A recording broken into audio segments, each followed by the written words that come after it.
Jésus. Amen. Amen. Sortez du statu quo. Rapidement, je parlais des causes du statu quo. La dernière chose dont je parlais, c'est l'obstination humaine. Le refus volontaire de l'homme lui-même d'obtempérer. Et nous avons dit que ça crée le statu quo dans beaucoup de domaines de notre vie. Nous avons vu par les Écritures, dans Jérémie 5, verset 3, qu'il y a des hommes qui refusent de se convertir.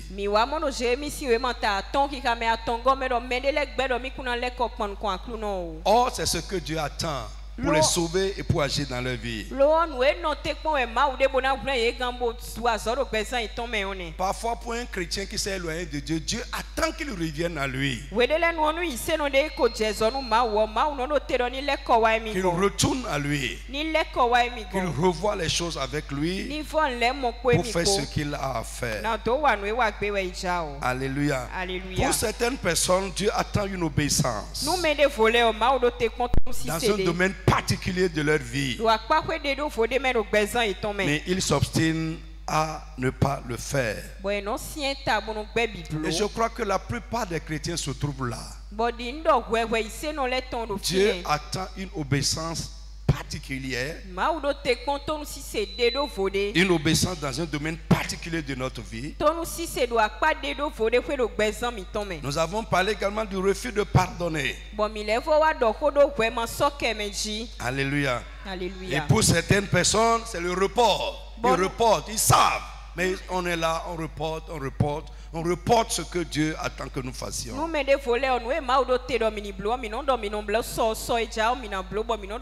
Nous savons, mais nous reportons ça.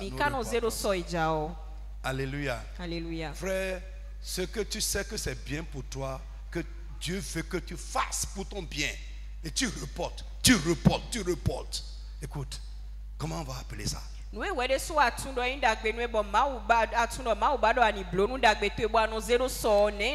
Frère, si tu vas être honnête, tu vas reconnaître avec moi qu'il y a beaucoup de choses que tu sais que tu dois faire. Dieu veut que tu fasses, il t'a dit de le faire, mais tu reportes ça.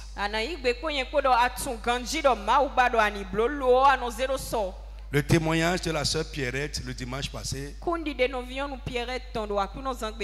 ça a délivré une sœur en même temps. Elle est venue me voir au bureau en même temps pour dire c'est pour moi que la sœur a témoigné. J'étais exactement dans la même situation. Je savais que je dois payer mes dîmes, mais je reporte.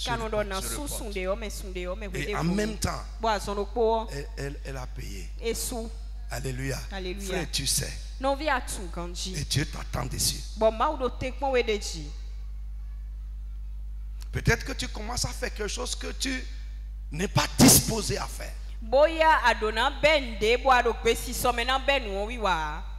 Tu sais, mais tu reportes. C'est peut-être ça qui est derrière ce qui tarde dans ta vie. Parce que quand Dieu t'attend, il attend. Vous comprenez ça? Ouais. Tu sais. Nous le savons. Amen. Alléluia. Est-ce que je parle à quelqu'un? Pour d'autres personnes, c'est le syndrome des excuses. On trouve des excuses pour justifier notre obstination. Lisez avec moi Luc chapitre 4. Alléluia. Luc 14 plutôt. 18 à 20. J'ai écrit, bon je ne sais pas quand, mais un jour à venir, je vais partager avec vous ma méditation sur les excuses. Comment ça détruit beaucoup de destinées. Et les comparaisons erronées. Ça détruit tellement de vies. Frère, ta vie, c'est ta vie, ne te compare à personne. Come on. Luc 14, 18 à 20. Oui. Mais tous unanimement se mirent à s'excuser. Le premier lui dit: j'ai acheté un champ et je suis obligé d'aller le voir. Excuse-moi, je te prie. Un autre dit: Amen. Allons doucement. Allons doucement. Est-ce que c'est mauvais? Non. Est-ce que c'est mauvais? Non, c'est pas mauvais. J'ai acheté un champ. Je vais aller voir. Mais ça là, cette excuse-là, ça sort la personne de la volonté de Dieu. Ça l'empêche de faire ce que Dieu veut qu'il fasse. Pour recevoir ce que Dieu a préparé pour lui. Tellement. Et toi-même, quand toi-même, l'homme de Dieu, ou bien le conducteur, le pasteur, on te sert l'excuse, tu es obligé de regarder, d'accepter. Mais vous ne savez pas que ça agit contre vous. Et si vous remettez en haut, vous allez voir que le Seigneur a invité ces gens-là à une fête. Il les a considérés. Ils ont reçu une grâce, mais qu'ils ont perdu à cause des excuses. Non, excuse-moi. Une réunion qu'on sait que nous devons venir. Le Dieu va te donner des excuses. Dieu lui-même sait que je suis en train de travailler. Alors que si tu as la possibilité de laisser ce travail, pourquoi ne pas laisser? Un autre dit: j'ai acheté 5 paires de bœufs. Et je vais les essayer. Je vais les essayer. Excuse-moi, je te prie. Qu'est-ce qu'il y a de mauvais en ça? Non, rien. Il veut aller essayer ces bœufs qu'il a achetés. C'est une bonne chose. Excuse valable. Frère, ça veut dire quand je regarde certaines personnes même qu'on suppose matures, quand ils sortent les excuses là, écoute-moi, je vais partager avec vous la méditation. Il y a beaucoup de personnes qui sont à la touche. Ils sont mis hors jeu à cause des excuses. Comment? Un autre dit: je viens de me marier. Oui. C'est pourquoi je ne puis aller. Voilà. Maintenant, pour toi, c'est quoi?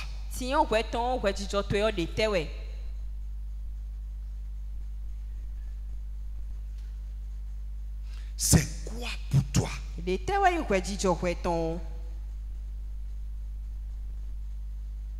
Souvent, ces excuses paraissent valables. Mais je vais te dire aujourd'hui que le diable les utilise contre nous. Frère, que Dieu renouvelle ta pensée. Je dis que Dieu renouvelle ta pensée. Et que tu laisses tomber ces excuses bizarres.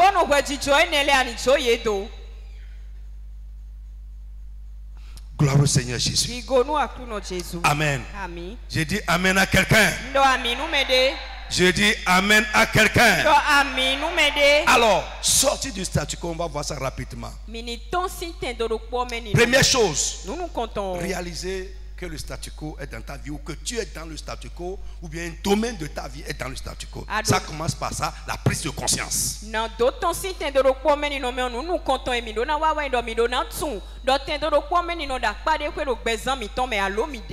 Alléluia. C'est la première chose, la prise de conscience. Réaliser que ça là, c'est pas bon. Deux, on va aller vite. Deux, refuser le statu quo. Diabète a refusé ça. Diabète a refusé. Il a réalisé ça. Et il a refusé de ne pas rester là.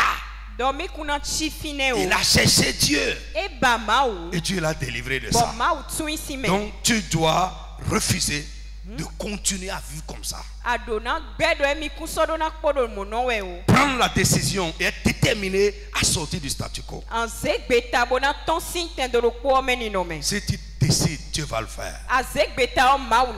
Dieu change les temps et les circonstances.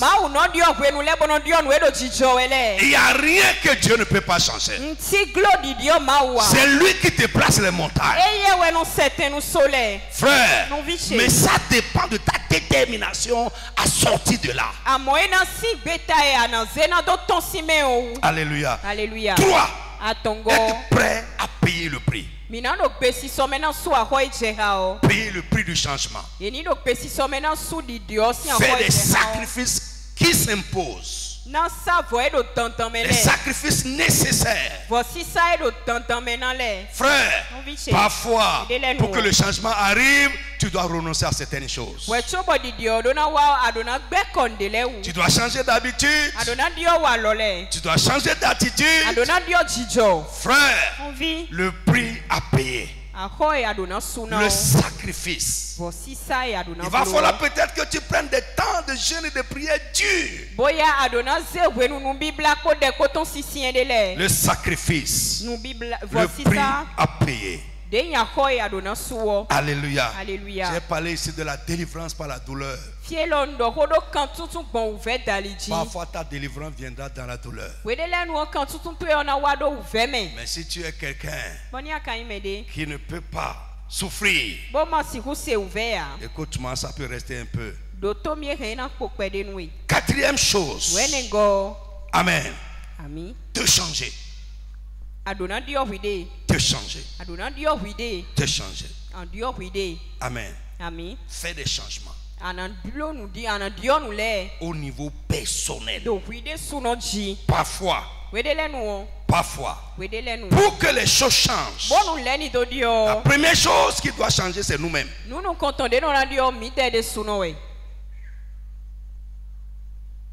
Je parle français. Amen. Je me suis retrouvé plusieurs fois à demander à Dieu la force de faire le changement personnel qui va amener le changement auquel j'aspire. Je parle français. C'est des changements au niveau personnel. Et c'est ça qui va amener le changement auquel tu aspires. Je dis parfois, pour qu'il y ait un vrai changement, la première chose à changer, c'est nous-mêmes. C'est toi-même qui dois. Il va falloir peut-être que tu fasses des ajustements. Que tu commences à faire des choses que tu négliges de faire.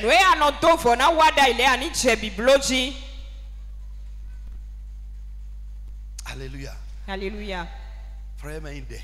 Ce n'est pas la prière. Non. Et où? Je suis en train de vous dire ça depuis maintenant. La prière n'est qu'un accélérateur.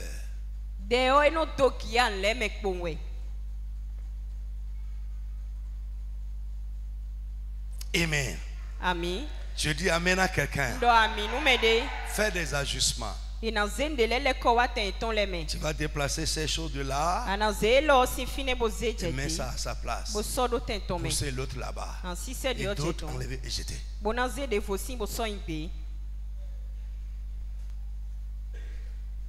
Je parle à quelqu'un. Ouais.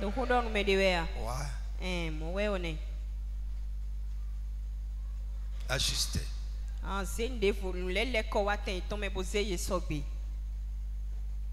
Et si tu es là à prier, et c'est un changement au niveau personnel qui va amener le changement, frère, la prière ne va pas travailler.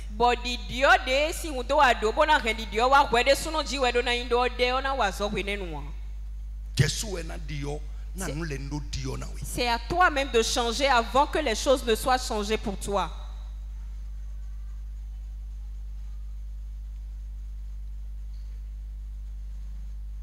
Amen. Amen.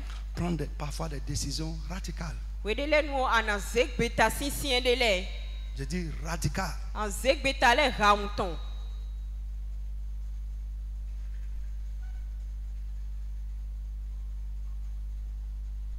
L'émondage blesse l'arbre. Mais ça l'amène à porter davantage de fruits.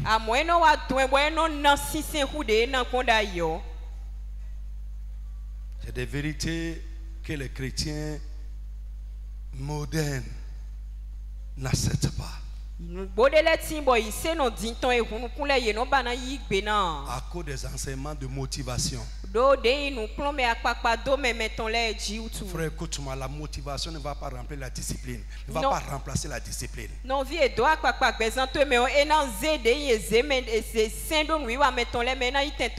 J'ai lu l'histoire d'un homme de Dieu avec ses collaborateurs. Et il dit que il a passé la moitié de sa vie à motiver ses fidèles, à les inspirer. Mais il réalise que ça ne dure pas longtemps et que ça ne change pas leur vie. Et Dieu lui dit, amène-les sur le terrain de la discipline. Frère, c'est la discipline qui va te changer. Vous savez, la motivation, c'est comme gonfler un ballon. Frère, quand ça fait pire,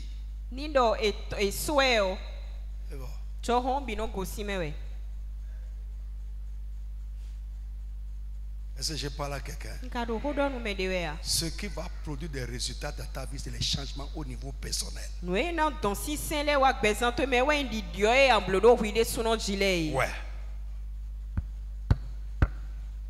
Je vous ai dit, je crois, c'est quand j'ai parlé, je vous ai dit que la semence ne change pas la terre. C'est quand? Dimanche passé. Ouais. Aïe balo ou en agnon bon semence là n'a pas été il y a 5 ans. C'est à la terre d'être bonne afin que la semence puisse porter du fruit. Donc c'est la nature de la semence qui conditionne le fruit de la semence. C'est la nature de la terre, c'est ça qui conditionne le fruit de la semence. Ni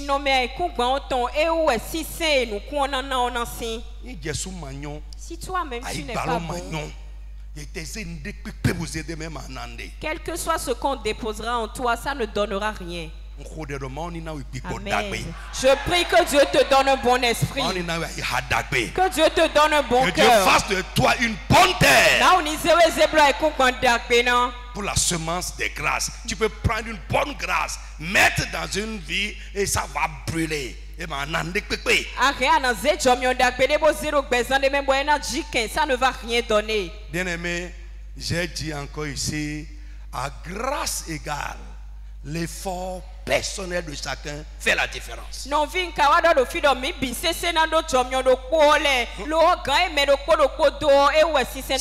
que chacun fait de cette grâce. C'est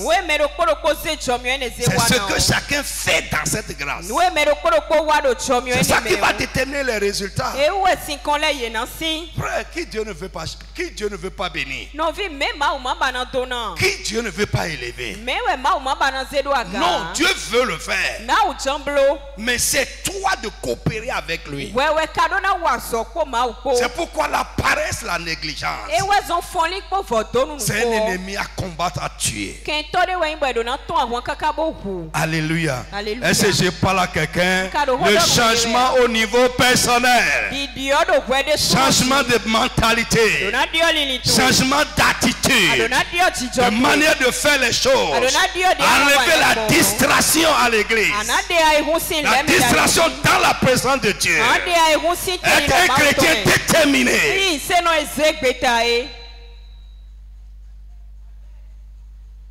Frère, tu vas voir ça chez les gens. Mais si toi tu ne fais rien pour l'acquérir, non, rien.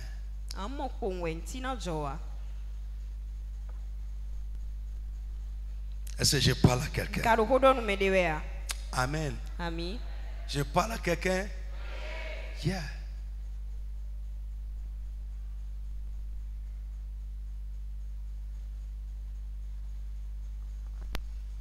Gloire à Dieu. Lève-toi sur tes pieds. Lève-toi, lève-toi, lève-toi, lève-toi, lève-toi, lève-toi. Normalement, le 5e et le dernier point, c'est forcer les limites. Forcer un peu les limites. Forcer les limites. Faire des efforts pour aller au-delà. Et c'est ce que Yahweh t'a fait. Amen. Amen. Gloire au Seigneur Jésus. Il est bon, son amour est infini. Il est bon, son amour est infini. Alléluia. Il est bon, Jésus. Jésus est bon, vraiment bon. Il est bon. Est-ce que tu peux chanter correctement? Assis tu en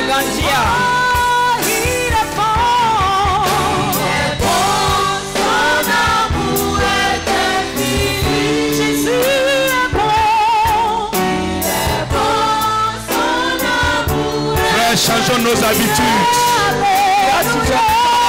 Changeons nos manières de faire les choses. Changeons nos habitudes.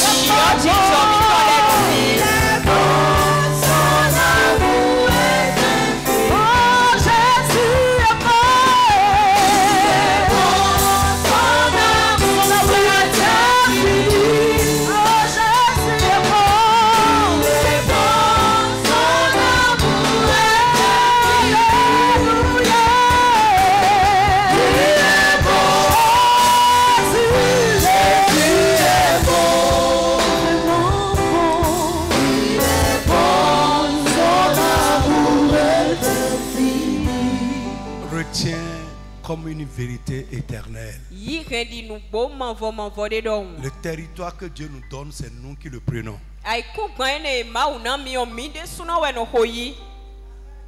Dieu te donne, mais c'est toi de prendre. C'est toi de conquérir. Et ce n'est pas pour les paresseux. Ce n'est pas pour les distraire. Frère, un soldat distrait au combat est une victime. Distrait, tu es une victime. Écoute. Alléluia. Alléluia. Frère, je te dis pour moi. Je sais ce que je dois faire. Je ne veux pas à la fin de 2025 être encore au même niveau. Non, j'ai refusé. Si je suis au même niveau, c'est le statu quo, c'est un pas dans le statu quo. Et je sais ce que je dois faire. Ouais. Tu dois refuser que l'année prochaine, tu ne vas pas continuer encore avec les requêtes des uns. Les mêmes requêtes. Tu vas encore continuer. Écoute. Tu dois refuser de continuer avec les mêmes requêtes de cette année, l'année prochaine. Les mêmes problèmes. Tu vas encore commencer à traîner ça l'année prochaine.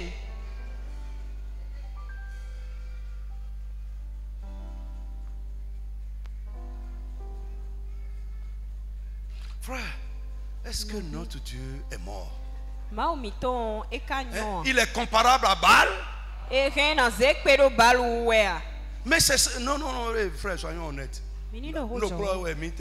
Baal, Baal, si les adeptes de Baal crient sans réponse, nous aussi, quand on va commencer à crier et le feu ne vient pas, écoute, on est en train de devenir les mêmes choses. Oh my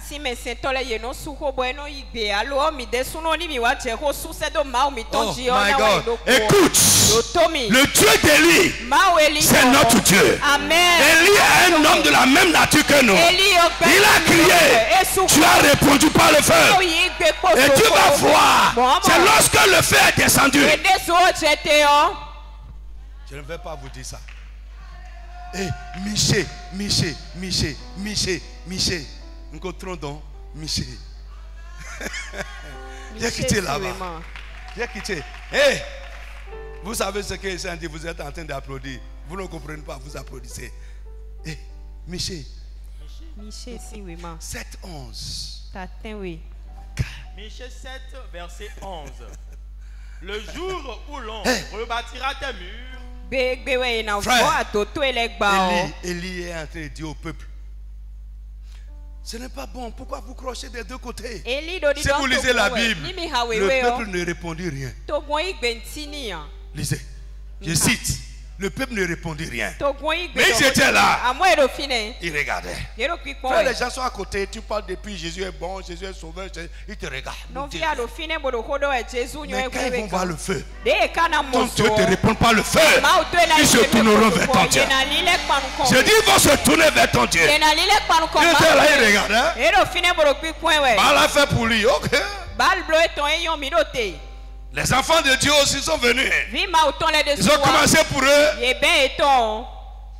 Ils sont là, ils regardent. Mais quand le Dieu d'Élie a répondu à sa prière, il dit fais-le afin que l'on sache que tu es Dieu, que tu es le seul Dieu. Frère, quand il a fait ça, le peuple s'est tourné vers son Dieu. Écoute, tu vas crier à Dieu. Les gens à côté, ils regardent. Tes paroles ne vont pas les amener à se décider. Mais c'est ce que ton Dieu va faire qui va les amener à dire que c'est ton Dieu qui est Dieu. Le peuple ne dit rien, il te regarde. Entraînez ta Bible, vas-y. Comment? 11. Le jour où l'on rebâtira tes murs, oui. Ce jour-là, tes limites seront reculées. Dis Amen très fort. Au nom de Jésus de Nazareth, le jour où Dieu va te restaurer, tes limites seront reculées. Tu vas élever la voix au nom de Jésus-Christ. Tu as dit Dieu de restauration. Étends mes limites. Seigneur, repousse mes limites. Élève la voix et prie au nom de Jésus de Nazareth. Frappe les mains et prie. Je ne veux pas vivre au même point, au même niveau. Je ne veux pas vivre dans la même situation. Dieu de restauration, Dieu de rétablissement, repousse mes limites. Amène-moi au-delà de mes limites actuelles. Prie. Donne-moi de nouveaux territoires. Prie.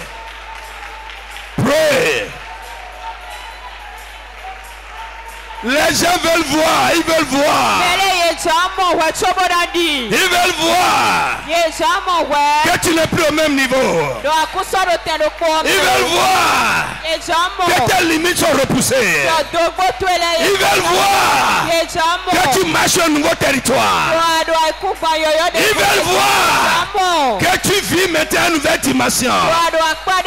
Ils veulent voir que ton niveau a changé. Mon frère, frappe la main et crie à Dieu.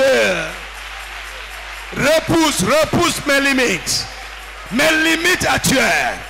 Amène-moi au-delà de là où je suis présentement.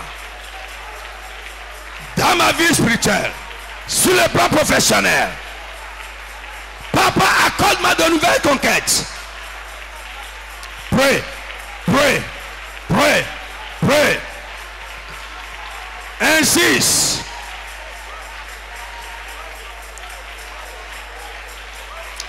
Est-ce que tu peux prier correctement?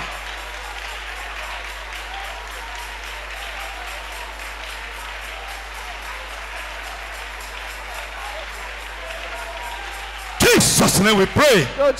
Say amen. Dis amen fort. Jésus. Tu vas dire Jésus. La personne que tu vas utiliser. Les gens. Médéanzanlé. Oui. Médéanazan. Afin de me sortir d'où je suis actuellement. Au nom de Jésus. Seigneur, fais-les lever pour moi maintenant. Qui a. Frappe les mains et prie au nom de Jésus. Pray. Ce que tu vas utiliser pour moi. Les personnes que tu vas utiliser les gens que tu vas utiliser pour m'amener au-delà de là où je suis.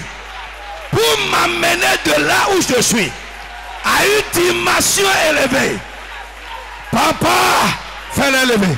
Fais-les lever. Fais-les lever. Jesus, now we pray. Oh Jésus. Dis amen fort. Frère, il y a une grâce que tu vas demander à Dieu. Amen. Frère, il y a des gens qui n'ont pas tes compétences et ta capacité. Mais ils sont visibles. Ils sont visibles. On les voit. Frère, si certains yeux ne sont pas ouverts sur toi, ton élévation sera difficile. Alléluia. Tu vas crier à Dieu. Seigneur, donne-moi la grâce de la visibilité. La grâce qui va faire que les bons yeux, les yeux de mes bienfaiteurs vont s'ouvrir sur moi. Les gens vont te voir. Ils vont te remarquer. Et c'est fini. Alléluia. Tu n'as pas compris. Paul a remarqué Timothée, il a pris. Frère, quelqu'un va te remarquer et va te prendre sous ses ailes. Et c'est fini. C'est fini. Frère, écoute. Les grands de ce monde, c'est quelqu'un qui un jour les a vus, les a remarqués et les a menés. Et c'est fini. Tu vas dire, Seigneur,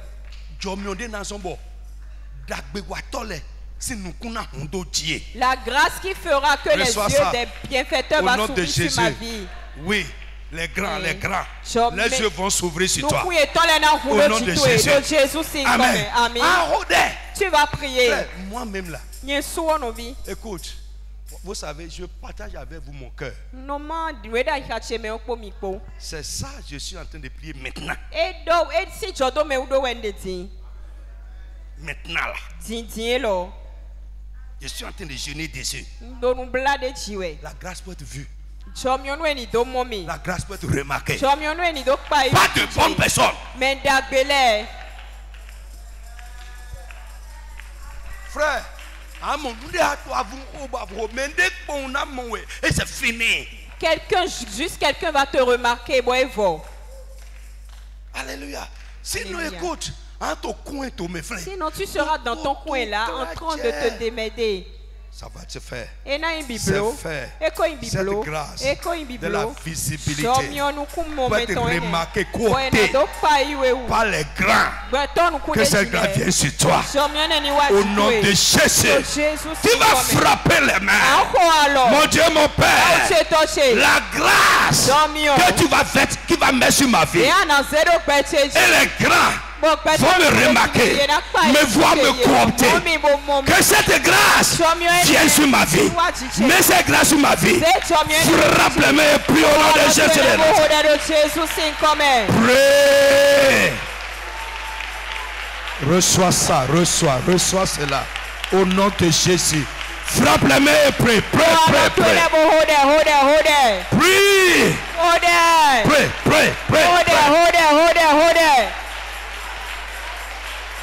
Mon frère, prie.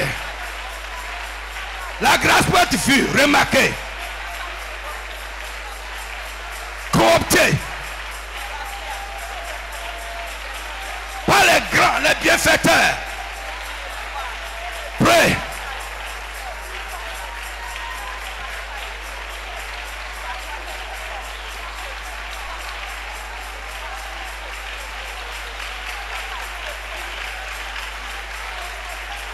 Mais d'abord, si nous connaissons, cieux des grands te verront. Mon frère, prie.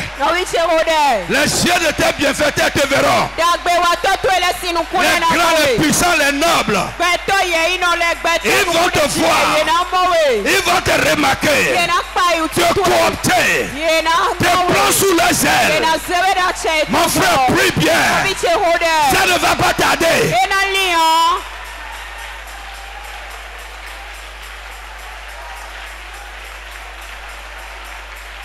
Pray.